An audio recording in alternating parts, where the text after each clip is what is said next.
Economics के बाद, business studies के बाद अब बारी आती है हमारे सबसे डरावना सब्जेक्ट जो आप लोगों को लगता है, दैट इज अकाउंटेंसी। अब अकाउंटेंसी के अंदर बच्चों इंपॉर्टेंट क्वेश्चन नहीं हो सकते कि यही कर लो यही आएंगे, इंपॉर्टेंट टॉपिक्स हो सकते हैं। तो आज की वीडियो में हम लोग कुछ ऐसे टॉपिक वॉल्यूम 1 से लेने वाले हैं जिसके क्वेश्चन पेपर में आएंगे। So without wastage of any minute, let's begin.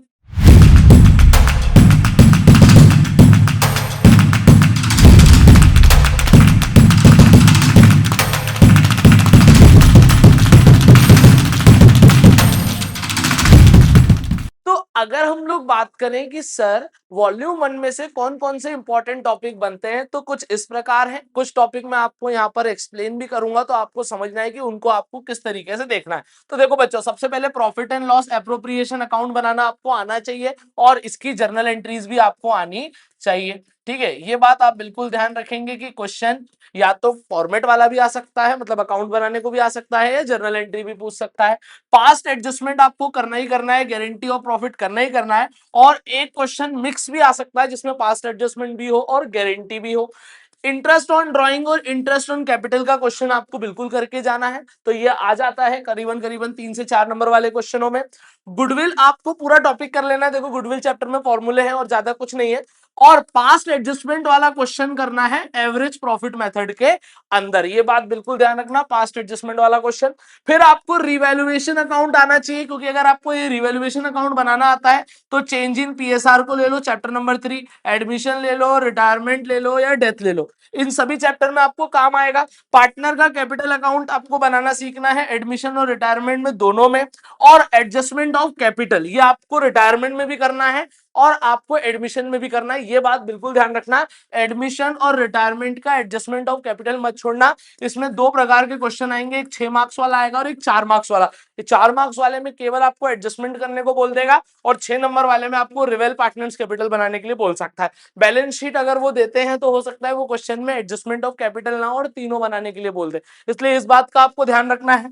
Death chapter में डिसीज पार्टनर का कैपिटल अकाउंट, एग्जीक्यूटर का अकाउंट, लोन अकाउंट तक बहुत रेयर है पूछ ले, लेकिन रिटायरमेंट में अगर आपने लोन अकाउंट अच्छे से करा है तो यहां पर भी कवर हो जाएगा। एक बात और ध्यान रखना, मरने वाले के हिस्से का प्रॉफिट है ना, deceased share of profit up to date of his death, उसके मरने तक की तारीख का आपको प्रॉफिट निकालना और उसके तीनों बेसिस, प्रीवियस ईयर, सेल्स और आपका एवरेज प्रॉफिट। फिर आता है रियलाइजेशन अकाउंट, डिसोल्यूशन में आपको रियलाइजेशन अकाउंट बनाना आना चाहिए और डिसोल्यूशन के टाइम पे जितनी जर्नल एंट्रीज होती है वो आना चाहिए। साथ ही साथ यहाँ पर रियलाइजेशन एक्सपेंस वाला जो पॉइंट होता है बच्चों, उसको भी एक बार आप अच्छे से देख लेना, क्योंकि वॉल्यूम 1 ही आ रही है तो पेपर में चैप्टर्स का वेटेज बहुत ज्यादा है। बोर्ड पॉइंट ऑफ व्यू से बात करूं तो इसमें से भी कुछ चीजें आप स्किप कर सकते थे, लेकिन यहाँ पर अगर मैं हाफ ईयरली ओरिएंटेड बात करूं तो इन पे आपको अच्छे से ध्यान देना है। साथ ही साथ आपको जर्नल एंट्रीज वाले जितने क्वेश्चन है वो देखना है, आईएफआर डब्ल्यूसीआर के केसेस वाले क्वेश्चन आपको देखना है। और एक क्वेश्चन मैं आपको बहुत इंपॉर्टेंट यहां पर बताता हूं, जो हमारे एक्सेप्शन केसेस आते हैं, जैसे जर्नल रिजर्व को बांट के खत्म नहीं करना है, बुक्स में कंटिन्यू करना है, तो गेनिंग टू सेक्रीफाइस एंट्री होती है, ऐसे वो एक्सेप्शन वाले केस आपको करना है। और एक क्वेश्चन रिवैल्यूएशन अकाउंट का, जो चैप्टर आप चेंज इन पीएसआर में देखोगे, जहां पर वो बोलता है कि असेट्स की बुक वैल्यू पे ही हम कंटिन्यू करेंगे, तो वहां हमको बनाना पड़ता है स्टेटमेंट शोइंग रिवैल्यूएशन, वहां से जर्नल एंट्री बनती है।